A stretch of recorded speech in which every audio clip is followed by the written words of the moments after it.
Kangli pauthang miing tabiriba singbu taramna oksari ngasi phongkiba tongan-tonganba pauche singdagi lokhatchaba maruoiba pau khara sandokna pijari ahanbada bosemna loba class 10 ge exam result lauthokre maheiroi mai pakpagi chang chada mariputara mathoi point contract oikre Board of Secondary Education Manipur bosemna loba class 10 exam gi result lauthokre chada mariputara mathoi point contract maheiroi mai pakre nupa maheiroi chada mariputara mathoi point yankhaini aduga nupi maheiroi chada mariputara mathoi point kunipan mai paktuna nupi maheiroi dagi nupa maheiroi masing hena mai pakpa ngamkhre sahi asigi bosemna loba class 10 gi high school living certificate exam gi result education s ki secretary Naurem Pravin Lauthoki bosemna sinduna babuparada leiba office ki conference hall da pangthokpa exam ki result haidokhiba aduda director education SNG Gopendra Maitei bosem ki chairman Akham Joy Kumar secretary S Jitenlal Sharma controller of examination Ayam Thoi Saruk Yaki result lauthokpa aduga mari lainana education S ki secretary Naurem Pravin haikhibada chahi asigi oina punna maheiroi lising kuntra taret somna yangkhaini thoina enroll tawrakpagi manungda maheiroi lising kuntra manga chamapan nifu humdoina saruk yakhi masigi manungda maheiroi lising kuntra humdoi chatret yangkhai manga na exam mai pakpa ngamkhibani haiki government school gi oina mai pakpugi chang asi marifuni thoi point kuntra ni thoini academy na 91.38 amadi private school gina chada mariputara mari point tara manga gi changda mairoi sing mai pakhi district wise oina yenglagadi Chandel district na chada chama mai paktuna khwaidagi wangki Bisnupur district na chada mariputara 3.38 ki changda mai pakpa ngamkhi Jiribam district na chada 13.13 gi changda mai pakhibana khwaidagi taba changda mai pakpa district oire haiki Maka tarakpa atopa pauda Kuki Mla Singna Anouba Leingak Semnaba Hotnabada Mateng Pangnaba Firep Lourkpa Afaba Khongthangni haina Ramesorna Fongdokre Manipur gi Kuki Mla Sing amadi atai Mla Sing naso Anouba Lusingba ama khanduna Leingak semba pamle masigidama Kuki Mla Singna Anouba Leingak Semnaba Hotnabada Mateng Pangnaba Firep Lourkpa Afaba Khongthang amani haina Kairau Kendra gi Mla Laurembam Ramesorna Fongdokre wafam asi ngarang sanamahi Koyeng lai khurumba lakiba MLA Ramesorga paumisinga unabada mahakna phongdok lamkhibani mahakna makhatana haikibada Anouba Leingak Semnaba Bharat ki Prime Minister amadi Union Home Minister da haijakibasu laikre aduna maram oiraga athuba matamda soidana Anouba Leingak laklagani thajai Leingak sembada mathok taba MLA masing sugadawre senior MLA kharasu haujik wari sanaba loire nahal makai Leingak semba ngamdana leirakhiba adu centerna kari Firep Lourkpage haibadu ngaiduna leirakibani haiki mahakna makhatana phongdokpada haujik president rule thamlakpa tha ahum surakle ruling gi Leingak semba yaba masingdagi hendoktuna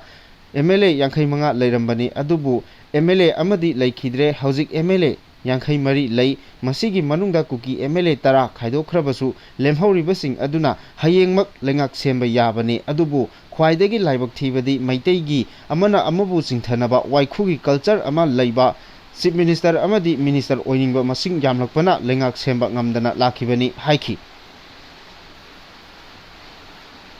Makha tarakpa yamna nungaitaba pauda landa leikidraba BSF ki constable Dipaki asiba hakchang ngasi puraklagani Kashmir gi Pahalgram gi terrorist attack matung India Pakistan ani gi marakta sokna kiba lal aduda leikidraba Manipur dagi BSF ki constable Dipak Chingakham ngasi numit yungba matung pung ama minute 10 tabada Indigo gi flight number 635118 ta Imphal da puraklagani leikidraba constable asi Yaripok Yambe makha lekai dagini haukiba tang 10 gi ahing nongyai da Pakistan na Jammu Kashmir gi RS Pora sector da chatharakiba attack amada sokpadagi laikanna khraba matung ngarang laikannaba ngamdana leikhidabani leikhidrabagi adu ngasi nungthil Imphal International Airport ta hek thunglabaga hekat laikat tamlaba matung mahaki pongnafam lamdam Yaripok makha lekai da puduna awangba thaki ikai khunaba utuna aroiba mathau mangam pangthokani hairi BSF ki constable Dipak Chingakhamna leikhidabada former chief minister N Birena thamoi sokna awaba phongdorakli former chief minister na social media da thagalakiba post amada Dipak Chingakham Jammu gi RS Pora sector masagi mathau pangthoklingaida sokpadagi laikannaba ngamdana laikidabani mahak Manipur imagi achangba maparini mahakna Manipurgi maitei ama oina lebak asigi damakta kathokiba amadi miyam ngak senaba honabada laukiba thaudangsing adu kaungamdana lehauragani mahaki mathauna maringjen adu awangba thakta ikai khumnaba utli laikidraba dipaki imung manungna thengna horiba awaba khuding maktasu saruk yabaga loinana pangba yaba mateng khudingmak pangani haina phongdorakli Singjamai Kendra gi MLA Khemchan Congress MLA Megachandra nasu Dipak laikidabada awaba phongdoknarakli Makha tarakpa pawda May 15 dagi BDF singna matam kaktana strike tawragani haina association na phongdorakli BDF singi service pereta chaliba chahi asigi haukiba March 18 da loikraba matung April tha loiraba phawbada makha taba extension order thokpidaba amadi Manipur Leingakta BDF singi matik chaba khusuman pibinaba amasung service regular tabinaba memorandum pisinkrabasu thabak oina pangthoktana leiriba asibu yamna kanna yaningdaba phongdoktuna lakadoriba May 15 dagi BDF singna matam kaktana strike changsilagani haina All Manipur BDF Employee Welfare Association ki Publicity Secretary na press da thokpa chirol amana khangalagli chirol asina makhata na hai singadoriba matam kaktaba strike asi May 15 gi ayupung 3 tagi matam kaktana arms down amadi pen down strike tawgani hairi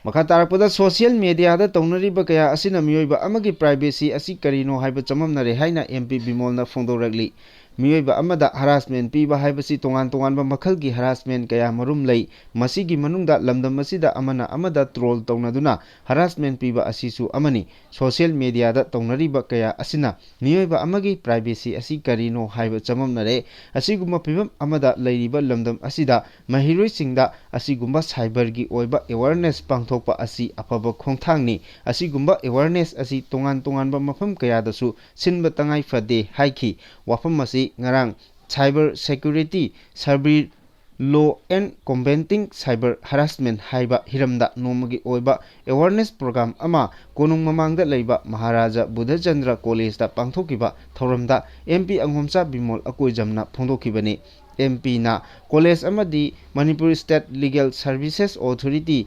MASLSA anina khusinna duna sinkiba thoram aduda Lok Sabha gi MP Anghomcha Bimol Akoijam MASLSA gi Additional Member Secretary Benesori Mabim amadi MB College ki Principal Dr. Bhabanandana athoiba mithung lensing oina saruk yakhi Makatarakpada Manipurda Anouba Leingak Semnaba Hotnabada CM oiningba kaya yauri haina Rameshorna phongdorali Manipurda President rule Lourkpa ngasi tharaga tha 3 chapchana mapung pharagani adum oinamak kanana luchingduna Anouba Leingak ama kaya yamna thuna semlakadage haibagi matangdadi ngasisu Manipurgi miyamna chamamnaba amadi adumak leiri marak asida Manipurda leiriba Leingak ama semnaba Hotnabada Chief Minister oiningba amadi luchingba oiningba miyoi kaya yauri haina kairau ACG MLA Laurembam Rameshorna phongdokre Imphal Haying Khongbalda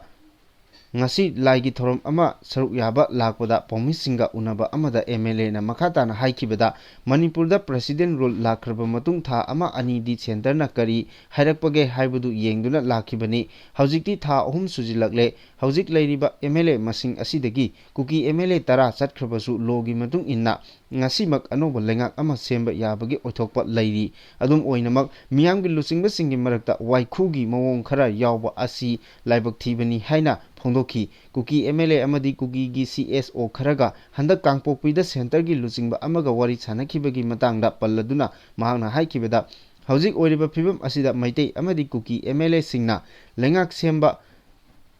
pamnaramgani haina khalli Kuki MLA singi maikeidagi Anouba Leingak ama sembada mateng panglabadi madu afaba thabakni Manipurda mahusagi pibam laknaba honabada nakal anigi marakta kathoknaba ama changi maru oina tampakta leiriba MLA singna masa masagi oiba wakalon thadoknaraga Leingak ama semlagadi miyamgi luchingbani haiduna leiriba aikhoibu miyamna phana sona hogani khalli haiki panba yabadi Manipurda President rule hek thamlakraba matung Anouba Leingak ama semnabaga mari leinana BJP amadi masiga punna chatminariba political party kharagi MLA kayana खुयेक पीबा चेरोलसिंग centre की लुचिंगबसिंगदा पिसिंदुना लाखिबनी लोइनना नुमित खरनी की मनुंगदा अनौबा लेंगाक अमा सेमलगनी हाइबगी थाजबा अदु मणिपुर की मियामदा पीदुना लाखिबनी मणिपुर की मियामनसु चही अनि मपुंग फाखरबा इरांग असि लोइसिन्नबा माइकई कयादगी एमएलए सिंगना अमतो ओइना पुनसिंदुना अनौबा लेंगाक अमा सेमदुना थबक तौनबा तक्सिंदुना लाखिबनी हानगी फॉर्मर सीएम बिरेनबु सौगटपगी चेरोल अमा viral ओइरकिबदु Manipur state Sumang लीलागी artist सिंगा मरी लेनदे हाइना सेंगदोरगली पैलेस कंपाउंड इम्फालदा लेबा इबोयाइमा सुमांग लीला संगलेंदा ngarang मणिपुर स्टेट सुमांग लीला काउंसिल की सेक्रेटरी वाई नीलचंद्रना मीडिया की खुथांगदा फोंदोखिबदा हौकिबा नुमित खरा असिदा सोशल मीडिया व्हाट्सएप की खुथांगदा अमदी नुंगतीगी फोंबा पाउजे अमा अनीदा यावकिबा Sumang लीलागी artist सिंगना हानगी farmer CM बिरेनबु सौगटपगी Chirol अमा viral ओइरकिबदु Manipur state Sumang लीलागी artist सिंगा मरी लेनजदे हारिबा वाफम अदुदी चिरोल अदुदा सही तौरिबा सिग्नेचर सिंग अदुगी लनाइगी ओइबा इंटरेस्ट ओइगनी हारिबा वाफम असिगा मणिपुर स्टेट सुमांग लीला काउंसिलगा अमदी लीलागी आर्टिस्ट सिंगा मरी लेनजदे मियामना सुमांग लीला काउंसिल अमदी लीलागी आर्टिस्ट सिंगा लान उबिगनु हाइना फोंदोकी ngasigi mifam aduda sumang lila council gi advisor sing amadi thauporiba miyoi singna saruk yaduna pangthoke maka tarakpada manipur gi saknairaba martial arts ki oja ahumbu international sport kickboxing association ISKA india gi state directors hablakpada nungaiba phungdoragli Manipur की सकनाइरबा martial arts की ओजा अहुंबु international sport kickboxing association ISKA India की state director हाबलकपदा हाइनिंगाई लेतना नुंगाइबा Manipur mix martial art association MMA ना फोंदोरगली हाइना एसोसिएशन असिगी माइकेदगी थादोरकपा चिरोल अमना फोंदोरगली चिरोदुना मखा तारदुन हाइ खलकलबसिंग अदुदी master Chabungbam Premchandra Singh Thailand international martial arts awardee लिसिंगनी कुनिथोय इंटरनेशनल मार्शल आर्ट्स पुरस्कार अवार्ड लिसिंगनी कुनमंगा founder mix martial art MMA Manipur ओइबत नतना लिसिंग चमापन मरिफु तरा तरेतगी लेप लेतना इंटरनेशनल वर्ल्ड मार्शल आर्ट्स ता मेडल क्या लौख्रबा मेडलिस्ट क्या अमसु पुथोकलिबा ओजाबु state combat sport and martial arts director for Manipur नि मास्टर लोंगजम मंगाल सना मैते नेशनल इंटरनेशनल वर्ल्ड चैंपियनशिप की ओजाबुना state combat taekwondo director for Manipur अदुगा brand Foster Hollywood film star and founder combat taekwondo championship league सिंबा national international world championship league professional fighter सिंगदा यावबा खुदोंचाबा फंगलगनी master Basaspati Mayum Achoub Sharma veteran martial arts master अमसुंग skill यामना लेबा ओजा असिबु स्टेट की वन डायरेक्टर फॉर मणिपुर ओइरे हाइना फोंदोरली सिक्योरिटी फोर्स ना लालोबा अहुम फागटपा ngamkibada natana furankiba amadi lakkiba gari anisu fagatpa ngamkre security force ना लोखलकपा सेक्शन थौरांगी सरुक अमा ओइना लमदम असिगी तोंगान तोंगान मफम सिंगदा चथकिबा सर्च ऑपरेशन दा लालोबा अहुम फागटपा ngamkibaga लोइनना हुरानकिबा अमदी नमदुना लाक्किबा गारी अनिसु फागटपा ngamle हाइरि पुलिस की पाउना हाइ ngarang इम्फाल ईस्ट की पोरोमपाट DC road water supply complex मनाकदगी प्रीपाक की लानमी अमा फागत की फारबा लानमी अदु टॉप खोंगनांगखोंग लेन नंबर 10 दगी RK Johny Singh alias nganba Khuman सही कुनमंगा कोए मंगोंदगी डिमांड लेटर मापन लैपटॉप अमा मोबाइल फोन अनि लुपा लिसिंग मंगा चमंगा यावा वॉलेट अमसु फागत की हाइरि मदुगी मतम इकान कानादना सिक्योरिटी फोर्स की कांगबुना खुराई अंगोम लेकाइदा चथकिबा ऑपरेशन दा KCP PWG गी लानमी अनिसु फागत की हाइरि फारब सिंह अदुदी अंगोम रवि सिंह एलाइस nganba चाही निफु तरुक कोई मंगोंदगी मोबाइल फोन अमा रिकवर तौबा ngamle हाइरि मखाताना चथरकपा थी हुंबगी थबक्तसु लिलोंग उसोई पोकपीदगी लुप असिमा की मेंबर बुयाम मयूम आरिफ खान चाही कुंथ्रा फागत की मंगोंदगी मोबाइल फोन अमा सिम कार्ड अनि रिकवर तौबा ngamle हाइरि फारब सिंह अदु मियामदगी नमदुना सेल खाइबदा चेनबा मियोय सिंह ngakतनि हाइरि अमरोमदा मणिपुर पुलिसना चथखिबा ड्राइव ता हुरानखिबा अमदी नमदुना लाखिबा गारी अनि फागतपा ngamkhibaga लोइनना गारी निफु निपालगी tinted glass Singh लौथोकपा ngamkhi हाइरि Makha tarakpa pauda mahausa ki phibamda hanjilaknabagi thajaba chauna leire haina Joy Kishanna phondokre center gi miyeng makhada governor na lamdam asibu mahausa gi meetingda phibamda hanjilnanaba honariba asigi mahi yanba horakle haina sahi ani helaklaba irang asina sitharuraba business center kaya nongna hangba hore haina Thamoiban ACG MLA KS Joy Kishanna phondokre wafam asi Thamoiban gi khuyathongda Manikun's movement ki Anouba retail outlet ama hangdokpaga mari lenana mahangna phondokibani mahangna haikibada state asida thokliba irang asina maram oiraga amana amabu thaja nadabagi chang hengatki mangna kiba thajaba asi hanjilaklabadi nungsinaba puraktuna lamdam asida mapung phana peace hanjilakpa ngamgani matam changna nena tadana lairurabasu haujikti mahoksagi lambida hanjilakpa hore maduda athuba matamda mapung phana hanagi pibamda hanjilaklagani haibagi thajaba lei haiki makha tarakpa aroiba pauda editorial kalamdagi machangoiba pau ama lokhatchari kuki narco terrorist singi lan lebak thugaige haibani pham mihobagi nate chahi ani helaklaba kuki narco terrorist sing miyoibagi hak khongaunaba hingsana mang tharaga maitei singda leptana chathakiba asina lebak thugainaba landani pham mihobagi lan nate haibasi aikhoi khudingmakna wakal taminaba matam oire chahi lising ani henbagi puwari leiriba Manipuri singna ngasidi mikap thoklasi aikhoigi oikraba ipa ipu singna ireipak iramdam karamna kanduna ngaktuna laki haibadu ngasigi mirol asina hangatna ningsingminaba yengsinminaba yamna maru oirakli ipa ipu singna ireipak iramdam ngakpa kanbana thawaidagi hena lumna loduna yeknaba singna chathakiba lantheng kayada nokna thawai kathoklamkhibani haibasi ngasigi mirol asina kawba yaroi 1918 dagi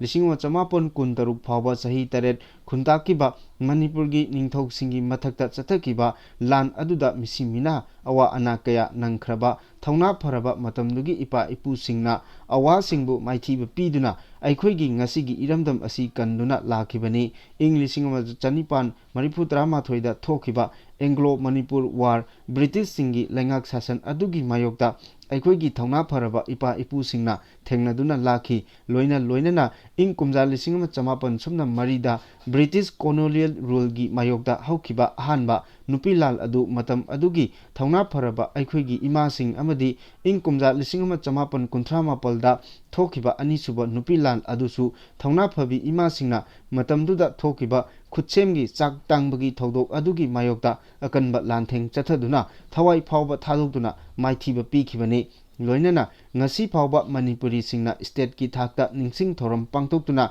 ningsingbaga loinana thauna pharibi ima singi maphamda ikai khumnaba utli ikuidana thokiba kumja 2002 June 13 dagi 19 phawba lamdam asigi miyamna Bharat Leingak amadi NNCN-IM anigi marakta chathakiba peace talk ki marumda without territorial limit haiba wafam yauksilakpadagi yaningdaba phongdokduna thauna pharaba lamdam asigi mapari 19 na thawai katuna maithiba piki numit asibu ngasi phawba the great June uprising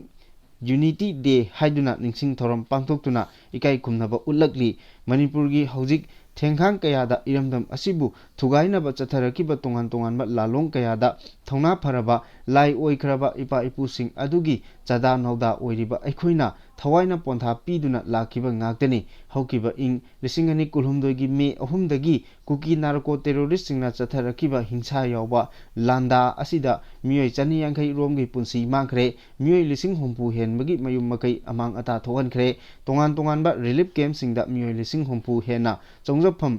lobada natana miyoi kaya amasu soinaiduna lairi amadi miyoi kaya amana ngasi phawba tongan ba hospital singda ana layeng chathanari khwaidagi thamoi sokpa oina Jiribam district ki Borobekra sub division ki manung channa leiba Jakurathorda pikliba angang ahum nupi ahum yauna punna miyoi taruk tamthina hatkibagi thodok leimakhongda leiba